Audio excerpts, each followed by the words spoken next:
Alors, on va donc reprendre le Pirkei Avot au Perek Bet, chapitre 2, Mishnah Yud Dalet, 14. Souvenez-vous qu'hier, on avait étudié les enseignements des 4 premiers élèves de Rabbi Yochanan ben Zakkai. Il restait le dernier d'entre eux, Rabbi Elazar ben Arach. Et donc, c'est l'objet de la Mishnah Yud Dalet. Rabbi Elazar Omer, Eve Shakud Lilmod Torah. Soit assidu dans l'étude de la Torah. Veda Tashiv le Apikoros. Sache quoi répondre à l'épicurien, c'est-à-dire à celui qui s'est éloigné et qui s'oppose désormais de la Torah. Veda Lifnemi Atamel. Sache devant qui tu te fatigues. Umi Baal Melartecha, Sheishalem Lecha, Secha Peulatecha. Et sache qui est ton patron qui te paye la récompense de ton effort, de ton travail. Alors, souvenez-vous que Rabbi Elazar ben Arach a été comparé à Maryan Amidgaber, c'est-à-dire une source qui jaillit avec puissance.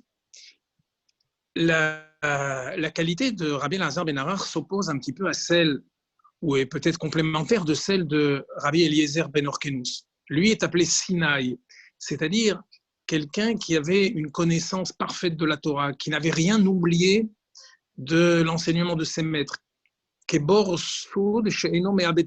comme un puits parfaitement hermétique, enduit, qui ne perd aucune goutte. Et donc, lui, au contraire, Rabbi Elazar ben Arach, est quelqu'un qui avait une intelligence différente, celle qui consiste à être Mevin Davar Mitor Davar, c'est-à-dire induire une chose à partir d'une autre. Quelqu'un qui n'a pas une mémoire fantastique, qui n'a pas une connaissance encyclopédique, mais qui est capable de retrouver par son effort toutes les connaissances. Alors, la notion de Rabbi Elazar ben Arach, c'est en quelque sorte toujours être capable de sortir de ses limites, Kemayan Amidgaber, comme une source qui jaillit avec puissance. Alors, quel est le conseil qu'il nous donne? Ayez shakud lilmod Torah. Il faut être assidu dans l'étude de la Torah. Voyez-vous, Rabbi Eliezer, on avait dit, c'est l'union de Chochma. C'est pour ça qu'il y a un yod dans Eliezer, contrairement à Elazar. Rabbi Elazar, c'est Binam. La différence qu'il y a entre Chochma et Bina, c'est que Bina ne peut fonctionner que si elle a l'éclair, si elle a la nekuda, si elle a l'intuition de Chochma. Et c'est la raison pour laquelle elle ne peut pas se permettre de perdre cette intuition. Alors, ce que préconise Rabbi Elazar, c'est Eve Shakud lilmod Torah. Il faut toujours être en train d'apprendre la Torah pour garder la Chochma, garder la nekuda, afin de pouvoir ensuite la développer.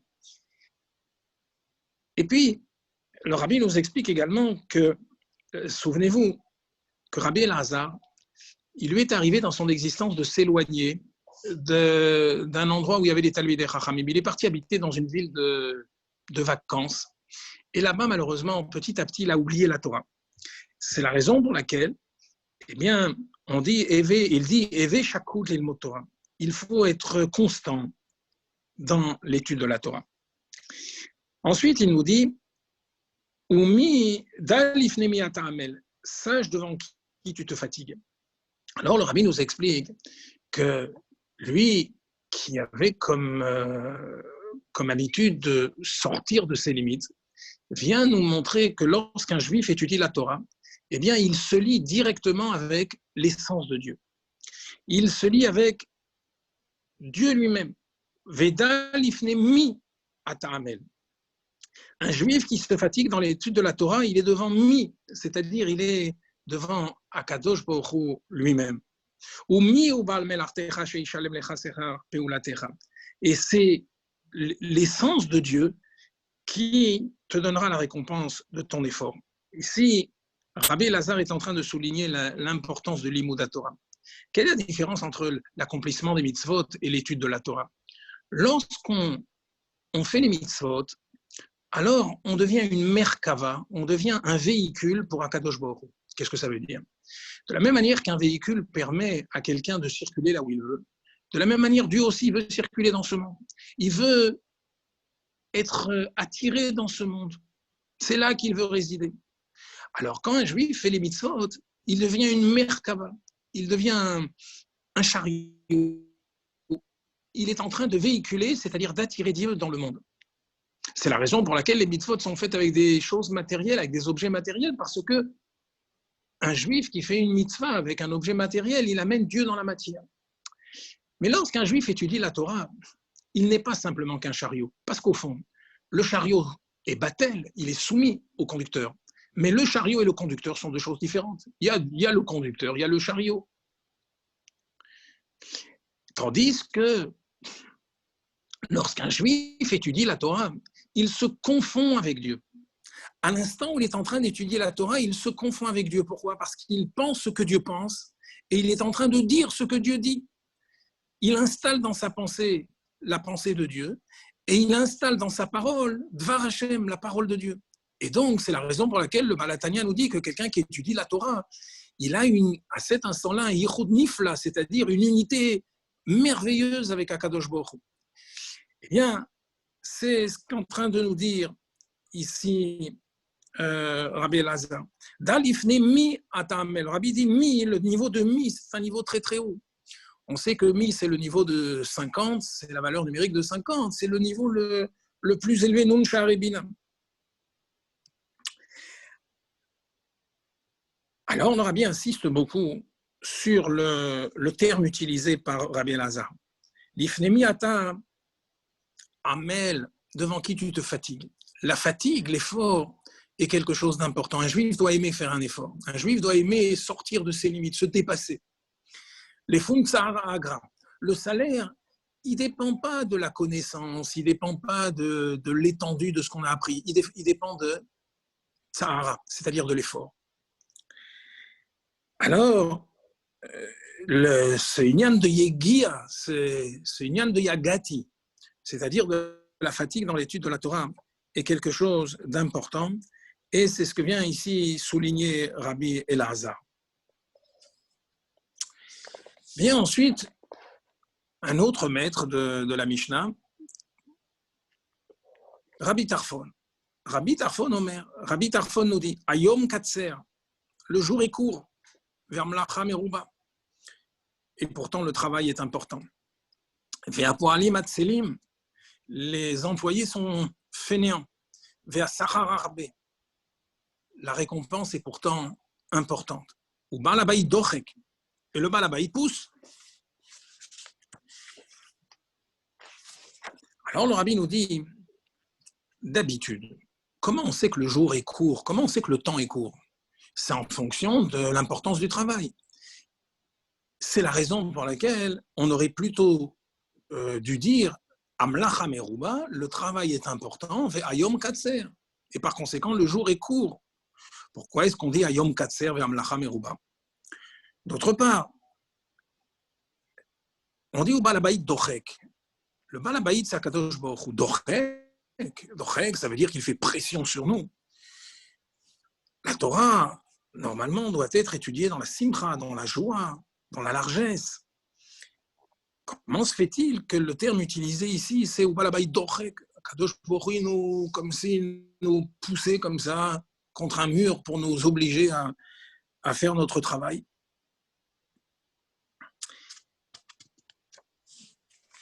Alors, le rabbi nous explique que Pirkei Avot est un ouvrage qui n'est pas là pour nous amener à faire le din, c'est-à-dire à respecter la stricte ligne du din. Pirkei Avot, c'est fait pour nous élever l'ifnim meshurat hadin, c'est-à-dire aller au-delà de la stricte ligne du din. En d'autres termes, quelqu'un qui accomplit le din est appelé un tzaddik. Celui qui va au-delà, l'ifnim meshurat hadin, est appelé un chassid. C'est la raison pour laquelle Pirkei Avot est appelé Mila de Chassiduta, Milé de Chassiduta, c'est-à-dire des paroles qui amènent un juif à être plus haut qu'un tzaddik, être un chassid. Alors, qu'est-ce que c'est qu'un chassid? Un chassid, c'est quelqu'un qui brise les limites, qui dépasse sa nature. S'il s'agit de dépasser sa nature, c'est-à-dire de transcender en quelque sorte les limites de l'espace et du temps, alors on sait d'avance que Hayom Katser, que le jour va être trop court. La notion de temps, c'est une notion qui est liée avec les limites de la nature. Si on demande à un juif de sortir de sa nature, alors d'avance on sait que Hayom Katser. Le temps est court. Ve'amlacha meruba. Le travail est considérable. Il est écrit dans la Torah, dans le début de la Torah, il est écrit Ve'ruach Elokim merachefet al penei hamayim. Le souffle de Dieu planait au-dessus des eaux. La Chassidoute explique qu'est-ce que ça veut dire merachefet, planer, l'esprit de Dieu, planer. Alors merachefet, c'est rapach met, c'est-à-dire 288. Il s'agit ici des étincelles de divinité qui sont met, c'est-à-dire qui sont mortes, dans le sens où elles sont descendues dans ce monde physique. Akadosh Baruch Hu, au moment de la création du monde, a fait en sorte qu'un certain nombre d'étincelles de divinité sont tombées dans le domaine que l'on appelle met, c'est-à-dire dans le monde grossier, dans le monde matériel. La Chassidoute explique que ces 288 étincelles de divinité étaient au nombre de 288 quand elles étaient au niveau du monde de Hatzilut. Dès qu'elles sont arrivées dans Bria, elles se sont complètement brisées, chacune d'entre elles, pour donner encore davantage d'étincelles. Lorsqu'elles sont arrivées dans Yetzira, à nouveau, chacune de ces petites étincelles s'est à nouveau subdivisée à l'infini. Et lorsqu'elles sont arrivées dans Asiya, à nouveau, elles se sont remultipliées, redivisées. Et cela a fait en sorte que dans ce monde, dans chaque aspect de la matière, dans chaque objet que nous côtoyons, eh bien, il y a une étincelle de divinité. Le travail est important. Il s'agit maintenant, pour un juif, de participer à ramasser toutes les étincelles de divinité qui se trouvent dans le monde. Lorsque la dernière petite étincelle sera élevée, retournera à sa source, à ce moment-là, immédiatement, le Mashiach viendra. Alors, le travail est important. Les employés sont fainéants. Pourquoi? Parce qu'il s'agit de changer sa nature. Il s'agit de sortir en quelque sorte de ses limites. Un serviteur de Dieu, comme on l'a dit, me semble-t-il, au dernier cours, est quelqu'un qui étudie une partie de la Torah 101 fois. L'habitude était d'apprendre 100 fois. 101 fois, c'est sortir de ses limites. Et d'ailleurs, la Gemara donne un exemple d'un transporteur qui avait une petite charrette et qui encaissait un zouz pour une certaine distance, on va dire, allez, pour faire 2 kilomètres. Un zouz pour 2 kilomètres. Mais dès qu'il fallait faire 2 kilomètres et demi, eh bien, il prenait 2 zouz. Pourquoi? Pourquoi soudain, 2 kilomètres, ça vaut 1 zouz et 2 kilomètres et demi, ça vaut 2 zouz? C'est quoi ce calcul arithmétique? Eh bien, la Gemara répond, parce que 2 kilomètres, c'était le rayon habituel des courses. On ne dépassait pas 2 kilomètres. Mais dès qu'il s'agit de sortir des habitudes, de la norme, à ce moment-là, ça coûte très cher, ça coûte le double. Eh bien, de la même manière, quelqu'un qui étudie 100 fois, il a un certain mérite, un certain srar. Mais dès qu'il étudie 101 fois, à ce moment-là, son srar, il n'est pas proportionnel à l'effort supplémentaire qu'il a fait. Il est double, il est multiplié par un facteur important. Eh bien, c'est ce qu'on est en train de nous dire. Pourquoi les employés des Bnei Israël, sont-ils fainéants? Pourquoi c'est difficile? Parce qu'on leur demande de sortir de leurs limites. Mais cependant, vers Sahar Arbe, comme on vient de le dire, la récompense, elle est importante. 1 zous pour 2 kilomètres, mais 2 zous pour 2,5 kilomètres. Lorsqu'on étudie 100 fois, on est appelé à Sherlo Avado. On n'a pas servi Dieu. Et dès qu'on a étudié Mea Pe'amim Ve'echad, c'est-à-dire 101 fois, Ve'echad, souvenez-vous ce qu'on a dit hier, avec Akadosh Baruch Hu, avec le Echad, comme dit le Baal Shem Tov, à ce moment-là, la récompense, elle est arbée. Ou Balabaït Dochek. Pourquoi le Balabaït est Dochek? On a posé la question tout à l'heure, est-ce que Dieu vraiment nous met la pression? Pas du tout.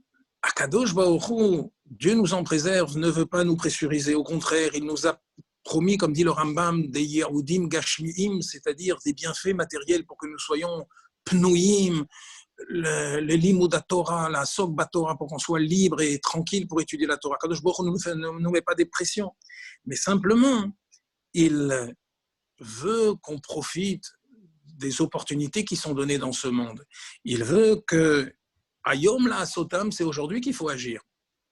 Ou le Machar le Kabel Sraram, afin de pouvoir mériter plus tard de recevoir la récompense qui est évoquée ici, vers Sahar Arbe.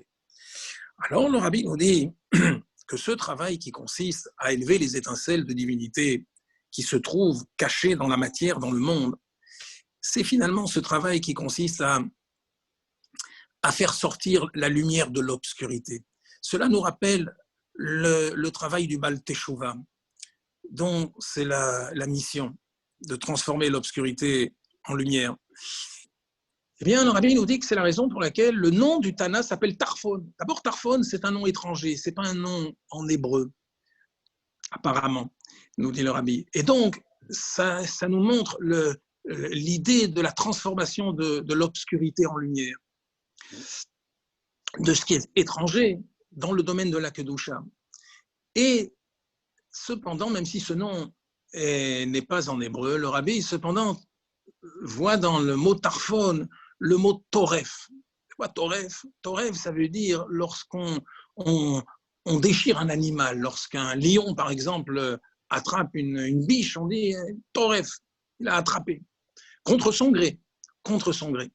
Eh bien, de la même manière, le but d'un juif, c'est quoi? C'est d'aller dans le monde physique, dans le monde matériel, dans les forces du mal, et de prendre contre leur gré la partie matérielle et la faire basculer dans la Kedusha, prendre l'étincelle de divinité et l'élever.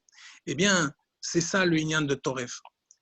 Comme nos sages nous ont dit, dans ce monde, Chatov ve'achol, Chatov ve'ishti, c'est-à-dire attrape et mange, attrape et bois. Tout ce qu'un juif peut faire lorsqu'il utilise un objet matériel dans le service de Dieu à chaque fois qu'il a l'opportunité d'élever une étincelle de divinité, alors il doit le faire. Alors, vient la Mishnah suivante, qui est toujours de Rabbi Tarfon, évoquer un problème. Si vraiment Ayom Katser, Ve'amelacha Meruba, si vous dites à quelqu'un, écoute, regarde, on te donne un travail, mais sache d'avance que tu ne pourras pas le finir, tu ne pourras pas le faire. Pourquoi? Ayom Katser, parce que le jour est trop petit, est trop court, tu n'auras pas le temps de le faire. Alors il pourrait se décourager, il pourrait se dire, mais alors à quoi ça sert de commencer, puisque de toute façon, je ne vais pas pouvoir le terminer. Alors vient Rabbi Tarfon rassurer un juif. Ou Aya Omer, nous sommes à la Mishnah Tetzain 16. Lo alecha amlacha ligmor. Il ne t'appartient pas de terminer le travail. Velo ata ben chorin leibatel mimena.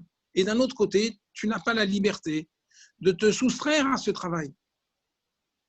Im lamadta Torah arbe. Si tu as étudié beaucoup de Torah, notnim lecha sachar arbe. On te donnera une grande récompense. Veneemanu bal melartecha. Et ton patron est fidèle. Sheishalem lar sechar peulatecha. Car il te payera le salaire de ton effort. Veda shematan sraran shel tzadikim leatid lavo. Sache que la véritable récompense des tzadikim, c'est dans le monde futur. Qu'est-ce qu'on vient d'apprendre ici? On vient d'apprendre que, bien entendu, on ne doit jamais se décourager. Un juif ne doit pas se dire, de toute façon, je n'apprendrai jamais toute la Torah. Je connaîtrai jamais tout le Shulchan Aruch. Et donc, à quoi ça sert de commencer? On dit à un juif, écoute, La Torah, elle vient de la sagesse de Dieu. La Torah, elle vient de l'essence, en vérité, de Dieu.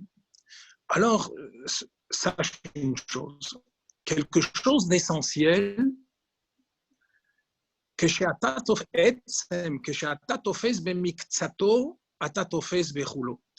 chose d'essentiel, quand tu en attrapes une partie, tu as en réalité attrapé toute la totalité. Et donc, quelqu'un qui se lie à la Torah, même qui étudie un peu de Torah, il doit savoir qu'à cet instant-là, il s'est lié avec l'essence de Dieu, avec Dieu tout entier. Et donc, on n'a pas besoin d'avoir la totalité. Vous savez, c'est comme, on a déjà donné cet exemple. Quand vous voulez avoir le goût, par exemple, d'une poire, vous n'avez pas besoin de la manger tout entière. Dès que vous avez mangé un tout petit, vous allez manger davantage de ce fruit. Vous n'aurez pas plus de goût. Vous l'aurez plus longtemps, mais vous n'en aurez pas davantage. Les goûteurs, lorsqu'ils goûtent, vous savez, ceux qui goûtent le vin, ils ont besoin d'une toute petite quantité. On n'a pas besoin d'avoir la totalité pour sentir l'essence. Eh bien, c'est ce que nous dit ici Rabbi Tarfon.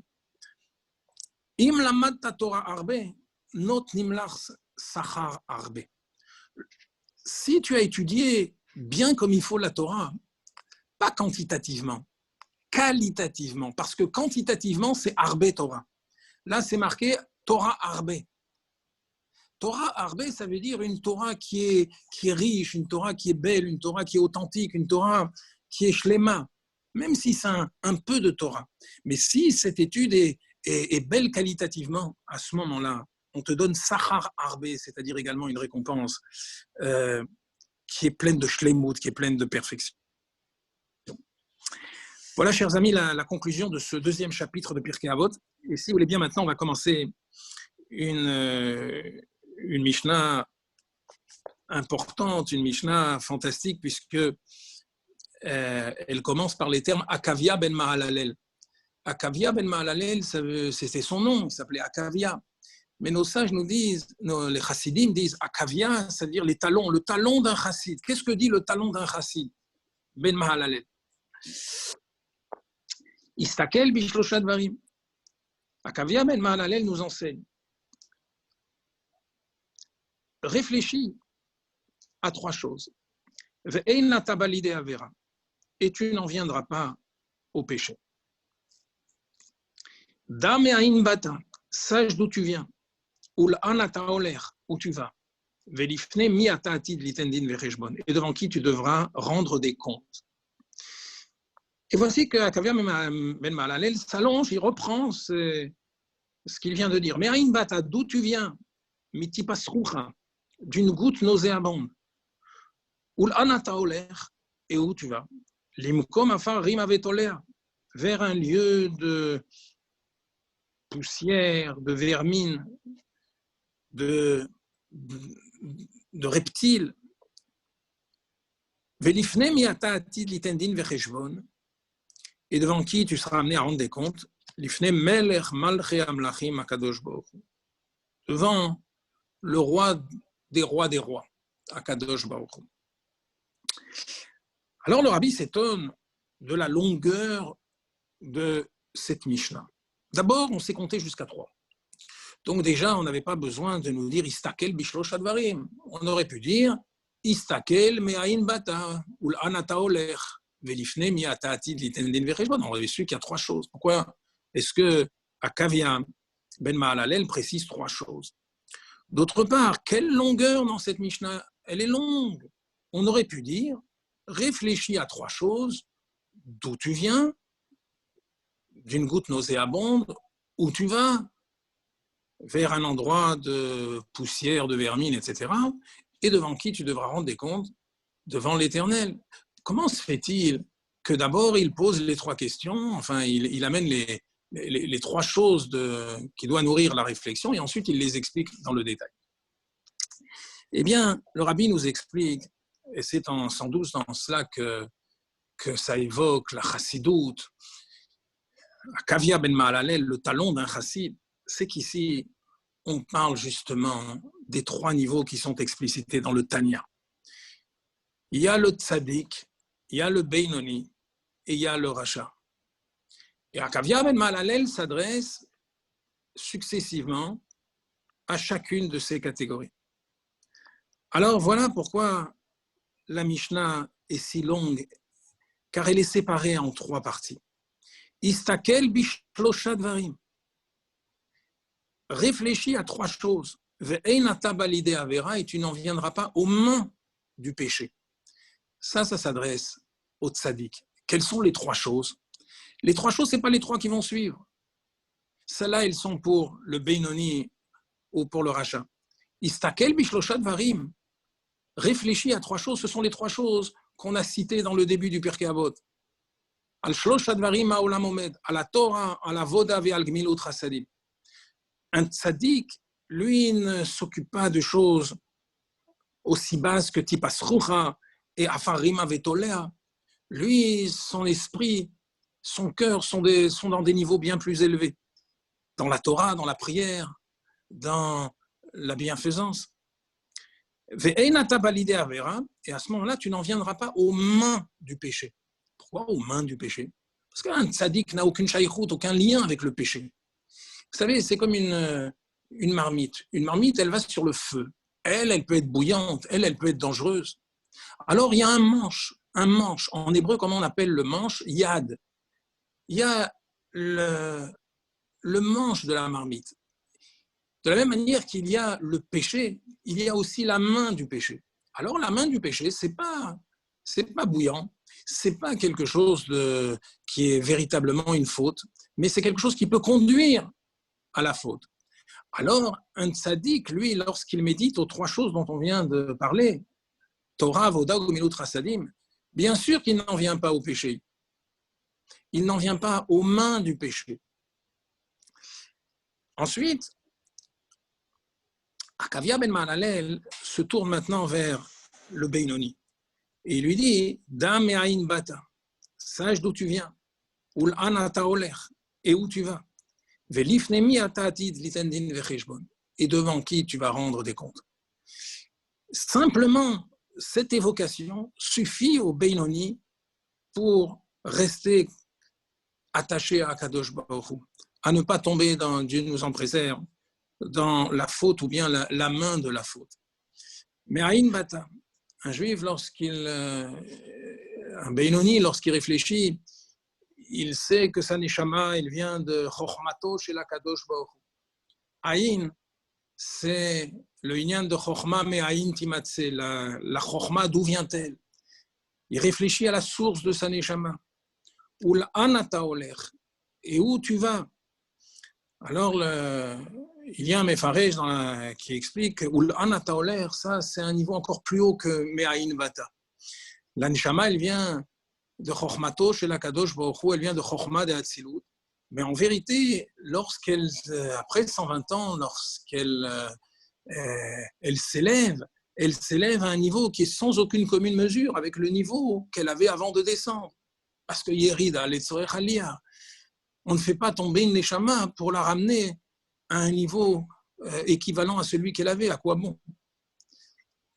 Et c'est la raison pour laquelle elle est Oler. Oler, c'est-à-dire, dans le langage de la Chassidoute, elle est dynamique à un niveau qui est sans aucune commune mesure avec le niveau précédent. Velifne mi atati litendin vecheshbon, et devant qui tu seras amené à rendre des comptes?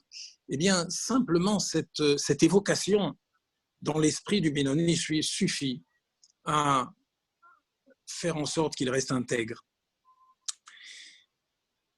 Vient ensuite le rachat. Alors le rachat, lui, malheureusement, on est obligé de mettre les points sur les i. On est obligé de rentrer dans les détails. Parce que lui, c'est quelqu'un qui, malheureusement, est tombé dans le monde physique, dans le monde matériel. Alors, celui-là, on est obligé de lui dire, et quand je dis celui-là, on comprend évidemment qu'il s'agit de chacun d'entre nous, Me'aïn bata, d'où tu viens, mitipas rucha, d'une goutte nauséabonde.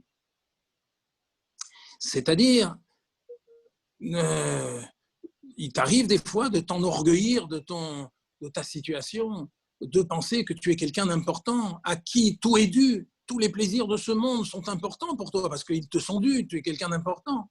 Alors on lui rappelle son origine, miti pasrucha, ou l'anata oler, et où tu vas? Limkom afar rima vetolea. Tu vas vers un endroit de poussière, de vermine, de reptiles.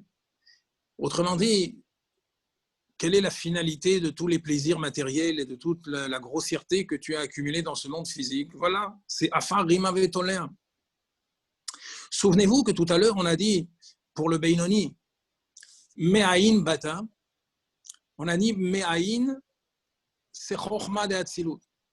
Ou l'anata oler, c'est un niveau qui est encore plus haut que le niveau d'où tu viens.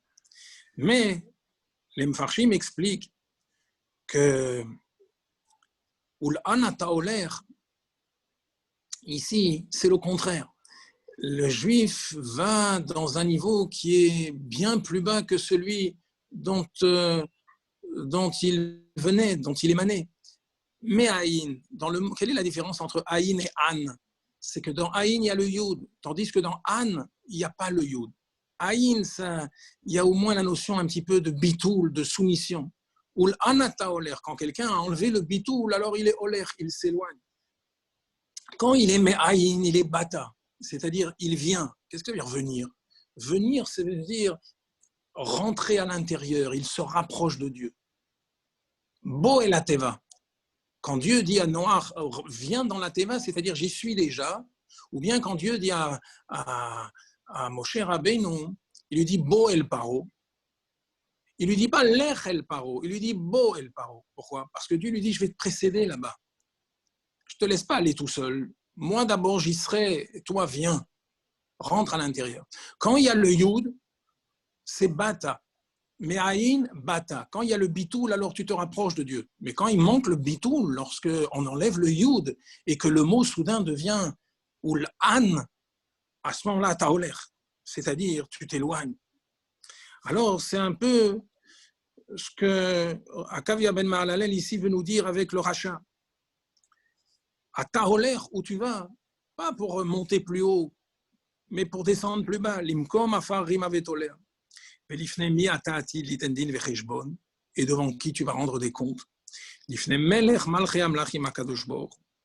Alors le rabbi pose la question, comment se fait-il que l'on dise din vecheshbon? Din, ça veut dire le jugement, la sentence. Cheshbon, ça veut dire le bilan, le compte. Or, d'habitude, on fait d'abord le compte, c'est-à-dire on examine l'existence d'un être humain et on voit exactement tout ce qu'il a fait, on fait le cheshbon.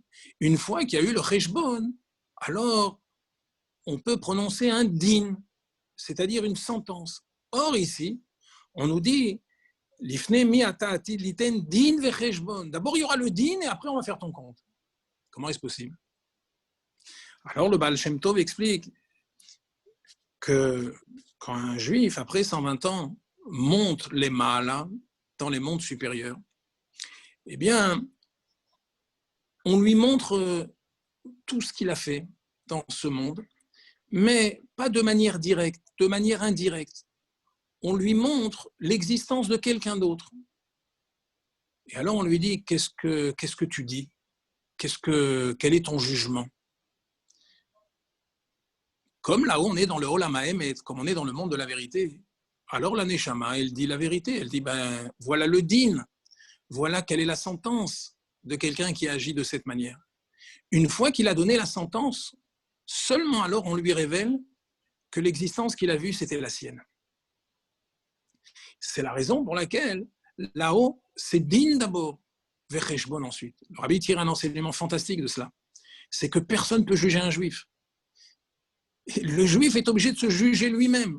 Pourquoi? Parce qu'un juif, c'est quelqu'un de tellement important, une neshama, c'est tellement grandiose qu'en fin de compte, pour avoir son propre jugement, on est obligé de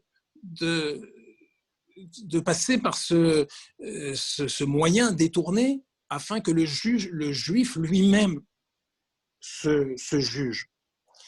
On voit ici quelle est l'importance d'une neshama. Alors le rabbi nous dit, Akavia ben Mahalalel nous a suggéré de réfléchir à trois choses. Pourquoi trois choses? Eh bien, parce qu'un juif doit savoir qu'il y a trois choses. Il y a Akadosh Baruch Hu, et puis il y a ce monde, le monde que Akadosh Baruch Hu a créé. Et il y a celui qui doit faire le lien entre ce monde et Akadosh Baruch Hu. Celui qui doit faire que la matière soit sacralisée, soit habitée, soit une dira pour Akadosh Baruch Hu. Qui est ce troisième élément? C'est évidemment le juif, la neshama. Alors, c'est la raison pour laquelle il insiste sur le chiffre 3. Le chiffre 3 est omniprésent dans tout Pirkei Avot. Le Rabbi dit ici, nous rentrons dans le Perek Shlishi, nous rentrons dans le troisième chapitre. Et n'oublions pas que Pirkei Avot est là pour nous préparer à Matan Torah qui a été donné dans Chodesh Ashlishi, dans le troisième mois, le mois de Sivan. Cette Torah qui est elle-même tellement liée avec le chiffre 3, Urian Tlitaï, Beyachat Litaï, Leamat Litaï, voilà, la Torah est entièrement liée au chiffre 3 puisqu'elle a été donnée le troisième mois. Elle est divisée en trois. Torah Nevim Ktuvim, elle a été donnée Bayom Mashlishi, Bihiyot Boker, et elle a été donnée par le troisième de sa famille, puisqu'il y avait Aaron, Myriam et Moshe Rabbeinu. Donc, ce chiffre 3, qui est omniprésent dans la Torah, vient nous rappeler la mission d'un juif sur terre, qui est de lier le monde avec Akadosh Baruch Hu. La Mishnah Bet du Perek Shlishi nous enseigne. Rabbi Hanina Sgan HaKohanim Omer. Rabbi Hanina, qui était donc le remplaçant du Kohen Gadol. Eve mitpalel bishloma shel malchut. Prie pour la paix du royaume dans lequel tu vis. Shel malemora, parce que s'il n'y a pas de crainte, s'il n'y a pas d'autorité, eh bien, ish edreu chayim belau. Un homme aurait avalé vivant son prochain. Chacun d'entre nous comprend le sens littéral de cette Mishnah. Il convient de prier pour la paix de notre pays, pour le respect des lois, afin qu'il puisse avoir une vie sociale convenable. Sinon, chacun avalerait l'autre vivant. Mais, bien entendu, cette Mishnah ne porte pas qu'un sens littéral, elle a surtout un sens chassidique, un sens mystique, profond. Alors le Rabbi nous dit que cette Mishnah, elle nous apprend un enseignement grandiose, d'une importance considérable. Eve mitpalel bishloma shel malchut. Un juif doit prier pour le shalom du He de Malchut. On sait très bien que dans les lettres du nom de Dieu, il y a Yud, Ke, Vav, Ke. Le Yud, c'est Chochma. Le He, c'est Bina. Le Vav, c'est les Mitot. Il y en a 6. Et puis la dernière sphira, le dernier aspect de chacun d'entre nous, parce que nous aussi, nous sommes habités par les 10 niveaux. Eh bien, le dernier niveau, c'est Malchut. C'est la royauté. Le He, c'est la lettre qui symbolise Malchut. Alors un juif doit prier en méditant au He de Malchut. C'est quoi le He? Pourquoi Malchut, qui est une sphira fantastique, c'est la royauté de Dieu. Malchut Kololamim. Eh bien, la lettre qui lui est attribuée, c'est la lettre He. C'est quoi le He? Le He, c'est une lettre qui n'a même pas de consistance. Quand vous dites un tzadik, un lamed, un dalet, vous avez bougé quelque chose dans votre bouche. Mais lorsque vous dites He, c'est juste un peu de souffle. Dès que vous avez émis un peu de souffle, vous avez déjà dit le He. Le He, c'est une lettre letba meshacha. Elle n'a même pas de consistance. On dit que l'univers tout entier, le monde entier, ce olam hazé a été créé avec le He. Ki beka Hashem tsur olamim. Akadosh Baruch Hu a créé les mondes avec Yud et He. Le He, c'est pour ce monde, et le Yud, c'est pour le monde futur. Tout le monde, tout l'univers, tous les olamot elyonim ont été créés avec un souffle. Ça veut dire que le He nous amène à méditer le bitou, la soumission. Le fait que le monde, en réalité, est créé avec un reflet de la divinité. Hodo aleret veshamay. Et alors, lorsqu'un juif cultive ainsi le bitoul, à ce moment-là, il ne pourra jamais avaler vivant un autre juif. Qu'est-ce que ça veut dire avaler vivant un juif? Avaler vivant un juif, ça veut dire avoir tellement de peu de considération pour ce juif qu'on a l'impression que ce juif, il n'a aucune qualité particulière. Ou s'il a des qualités, elles sont strictement incluses dans les miennes. Et par conséquent, il n'a même pas besoin d'exister. Ces qualités se trouvent déjà chez quelqu'un d'autre. On n'a pas besoin de lui. Alors voilà un juif que soudain, on a tellement négligé, on a tellement déprécié ce juif qu'on l'a avalé vivant. Alors, d'où vient ce Dieu nous en préserve, ce sentiment qui consiste à vouloir considérer qu'un juif n'a pas de spécificité, n'a pas d'importance? Eh bien, c'est quand malheureusement on manque de bitoul. Mais lorsqu'on réfléchit à la sphira de Malchut, lorsqu'on est en train de penser à la shlemut, à la perfection de la sphira de Malchut, bishloma shel Malchut, la shlemut de Malchut, c'est-à-dire le kabbalat ol Malchut shamaim, le bitoul que l'on doit avoir, la soumission que l'on doit avoir devant Dieu. À ce moment-là, non seulement on ne va pas considérer qu'il y a des juifs qui n'ont aucune importance, qu'on peut avaler vivant, mais au contraire, on va apprendre à chercher la richesse, la spécificité, ce qui fait le côté unique de chaque juif. Et à ce sujet, il y a une lettre du Rabbi qui a été envoyée à un certain Rosh Hashanah, je ne me souviens plus l'année, dans laquelle le Rabbi explique qu'il y a dans chaque juif quelque chose d'unique qui n'existe chez aucun autre juif du monde. Ça veut dire que dans chacun d'entre nous, il y a quelque chose d'unique qui n'existe chez personne d'autre. Et le Rabbi dit est la preuve. La preuve, c'est qu'il existe. S'il existe, ça veut dire qu'il est indispensable. Ça veut dire qu'il y a quelque chose qu'on ne pourra trouver que chez lui. Si ces qualités étaient contenues dans un autre, alors peut-être qu'on n'aurait pas eu besoin de lui. Mais s'il existe, ça veut dire qu'il y a quelque chose d'unique en lui. Et c'est un peu ce que nos sages nous disent. C'est quoi le chacham? C'est celui qui est capable d'apprendre de tout homme, d'aller chercher la spécificité qui se trouve chez chacun d'entre nous. Et je vous propose, chers amis, de passer en revue toutes les photos du Rabbi ou les vidéos du Rabbi que vous avez pu voir lorsque les gens passaient devant le Rabbi, que ce soit au Dola, que ce soit au Koshel Bracha, que ce soit au Lekar, lorsqu'on prenait le morceau de gâteau avant Yom Kippour, avant Hoshana Rabbah. À chaque fois que le Rabbi tendait un Dola, eh bien le Rabbi ne le faisait pas comme ça, machinalement, mécaniquement, en donnant à la personne. Non, le Rabbi regardait, levait les yeux et regardait le juif qui était en train de passer devant lui. Comme si le Rabbi était en train de découvrir un diamant, une neshama, quelque chose qui méritait qu'on essaye de voir quelle était sa richesse particulière, quelle était son unicité.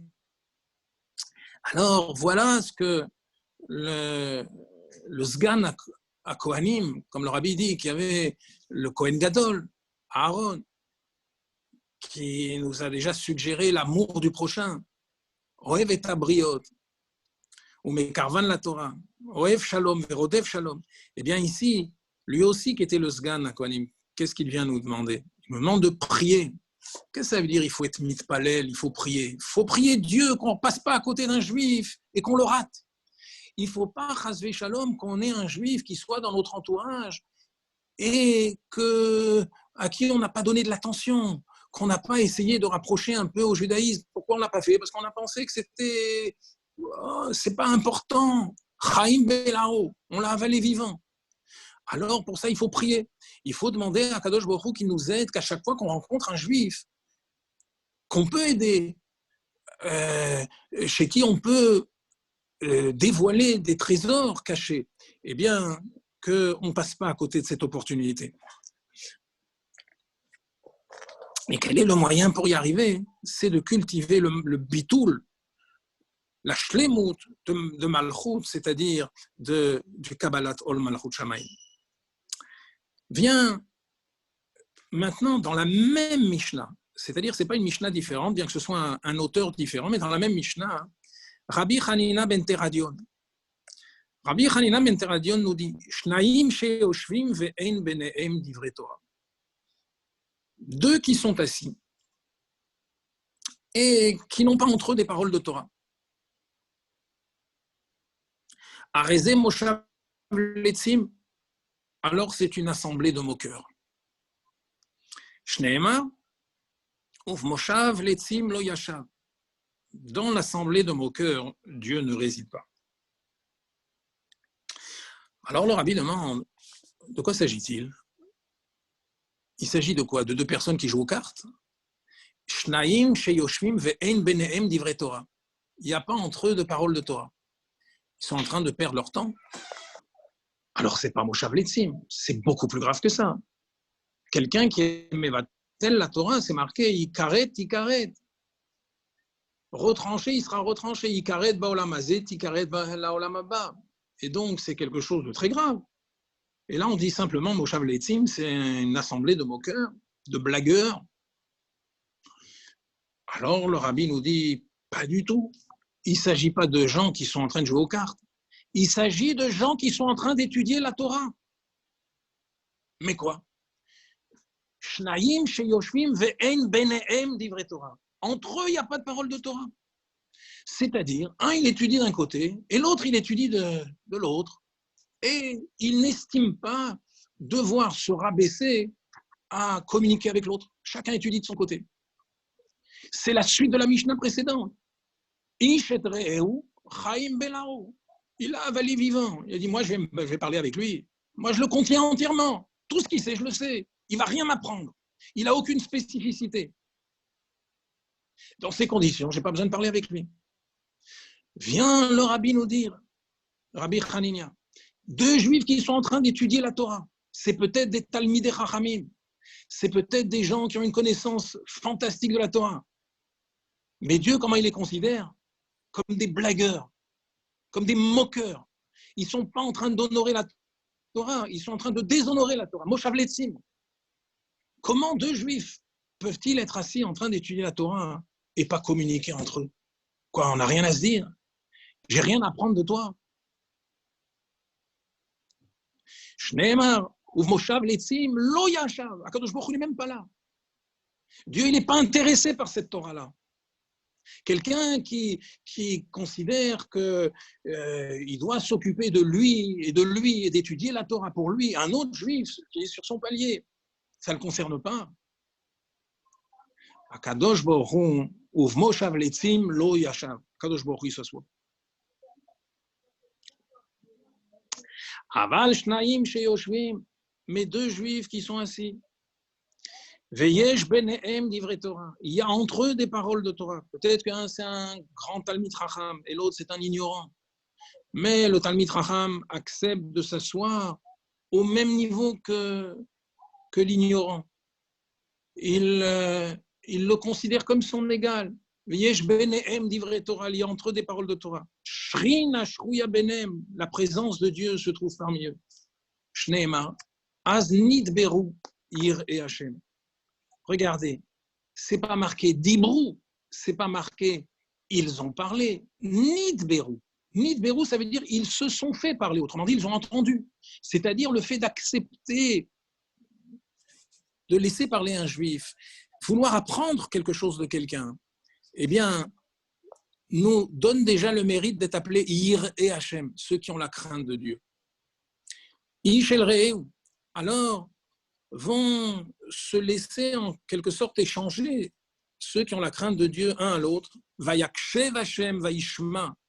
Alors le texte est incroyable. Vayakshev, l'akshiv, ça veut dire Akadosh Baruch Hu s'approche pour écouter attentivement les paroles de ces deux juifs qui sont en train d'échanger des paroles de Torah. Et pas seulement ça, pas seulement Dieu est là, et pas seulement il est makshiv, et pas seulement il est shomer.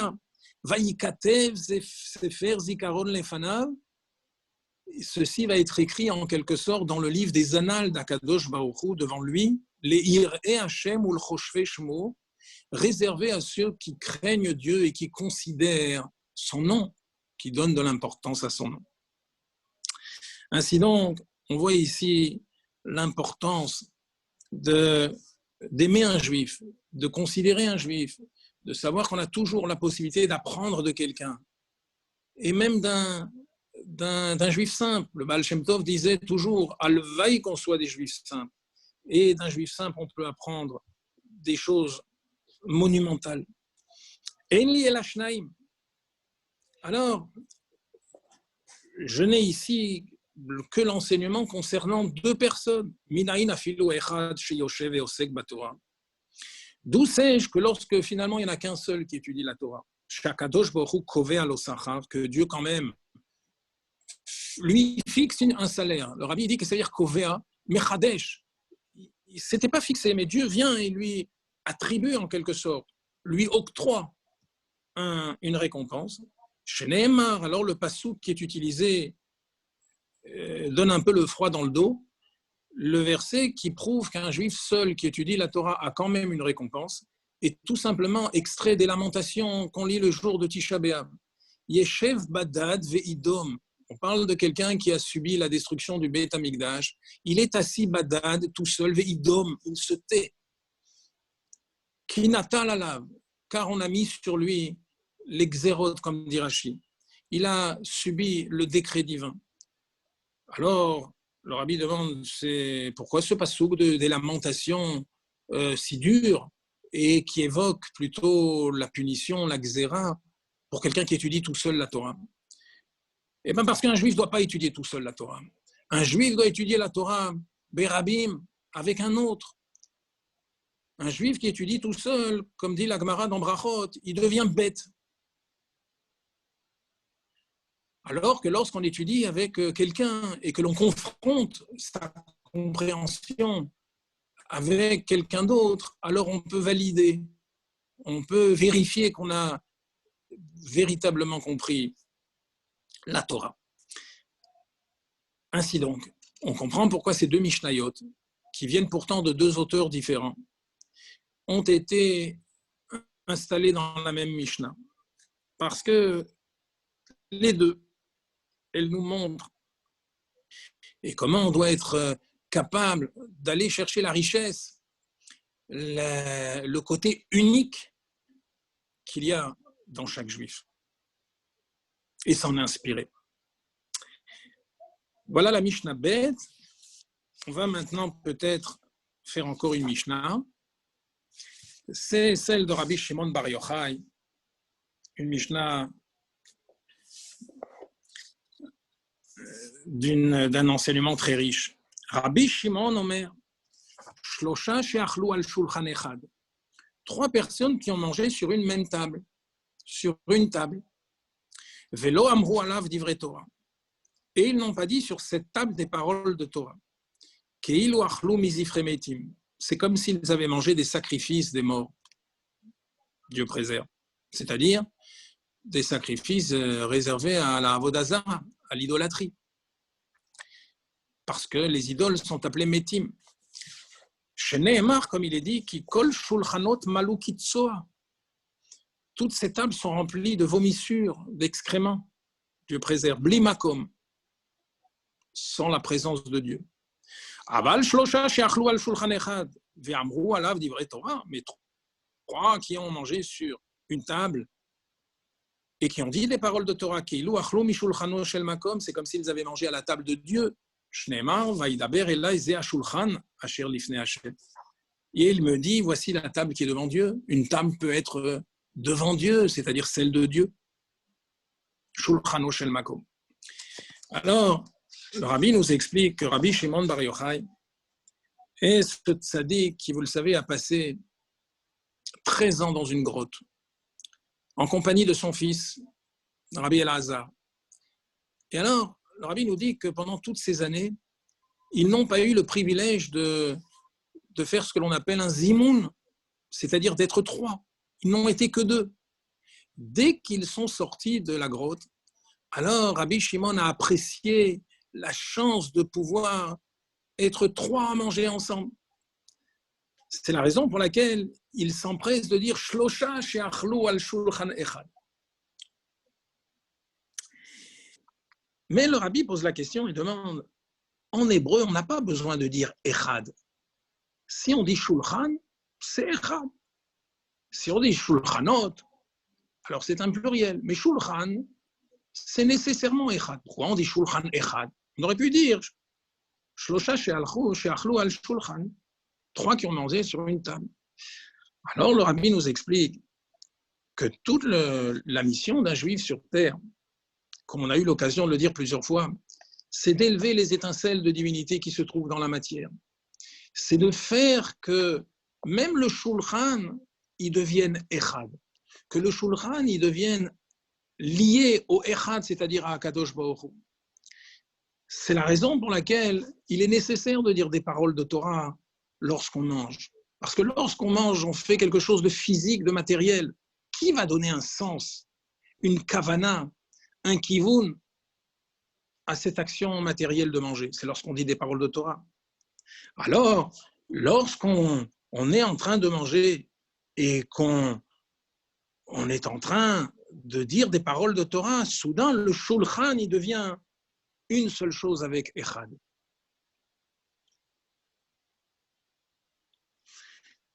Alors, il y a un commentaire qui vient et qui fait remarquer que peut-être ils ne sont pas trois ici. Peut-être en vérité ils sont quatre. Pourquoi soudain ils sont quatre? C'est marqué Shlosha. Parce que justement il y a le mot Echad. Shlosha she'achlu, il y a trois qui ont mangé al shulchan Echad, sur la table de quelqu'un. Donc un quatrième. Et donc ils sont quatre. Ok? Alors le Mefaresh il explique que chacun d'entre nous au fond de lui, il a justement le Echad. C'est quoi le Echad? Le Echad, il est symbolisé par la lettre Aleph. Aleph, c'est un. Aleph, c'est en quelque sorte la présence de Dieu, la Neshama que nous avons au fond de nous. Dans le Aleph, la première lettre de Aleph, c'est Aleph. Il y a le Aleph chez Aleph. C'est quoi le Aleph chez Aleph? C'est le point de Neshama que nous avons au fond de nous. Celui-là, il faut surtout le préserver, il faut le garder. Si chas v'shalom, on enlève le Aleph, du mot Aleph, je rappelle que Aleph en hébreu s'écrit Aleph, Lamed et P, P sophite. Lorsqu'on enlève le Aleph du Aleph, il reste Paul, Lamed et P. Ça fait Paul. Paul, ça veut dire quoi? Ça veut dire tomber, chez Mishmo. Si quelqu'un y perd le Aleph qui se trouve en lui, alors il ne peut que tomber. Qu'est-ce qui peut faire en sorte que Dieu préserve le Aleph ne tombe pas? Qu'est-ce qu'il faut faire pour que le Aleph ne tombe pas? Il faut dire des livrets Torah, il faut donner un sens à chaque chose matérielle que nous faisons. Alors regardez ici ce qui se passe. Il se passe ici que vous avez 4 juifs. Chacun, il a le Aleph. Et chacun, malheureusement, n'a pas trouvé judicieux de dire des paroles de Torah. Ils ont laissé tomber le Aleph. Ils sont restés tous les 4 avec Paul. Paul, quelle est la valeur numérique de Paul? C'est 110, 30 et 80.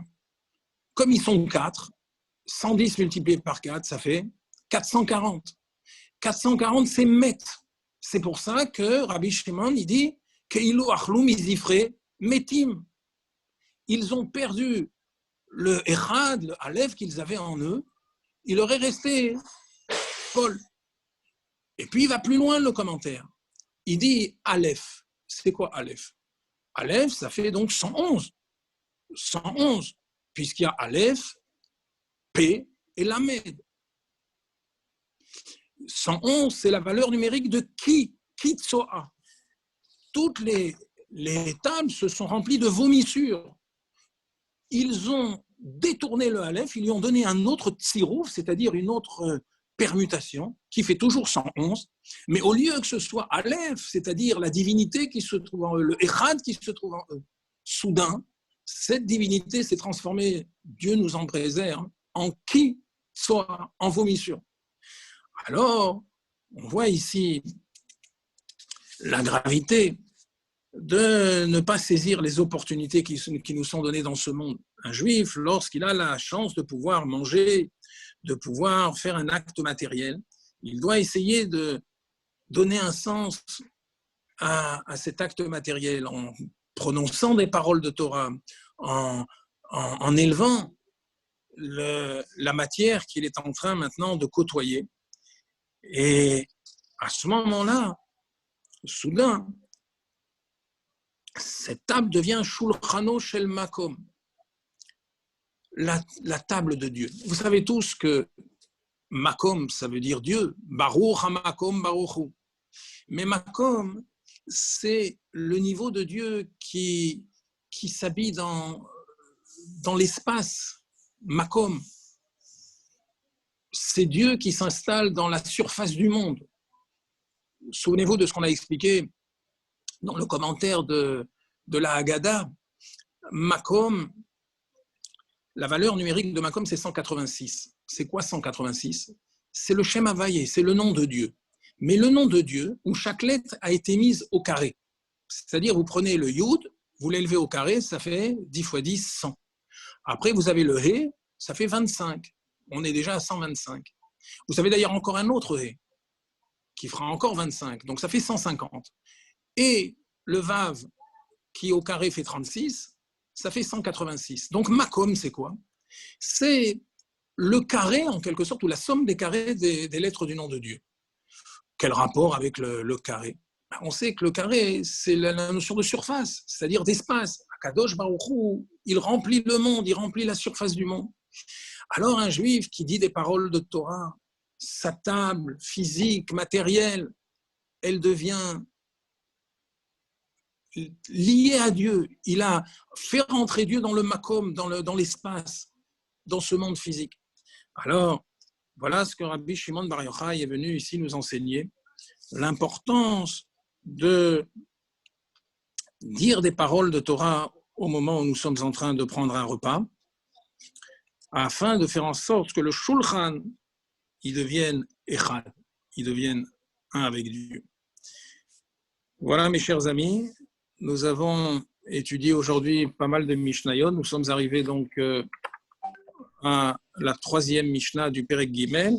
Nous aurons, merci Hachem, l'occasion certainement de nous revoir la semaine prochaine. Et en attendant, on va demander à Kadosh Baruch Hu qui nous amène la refouach lema pour tous les malades et qu'on puisse se revoir dans la joie tous ensemble, les uns à côté des autres,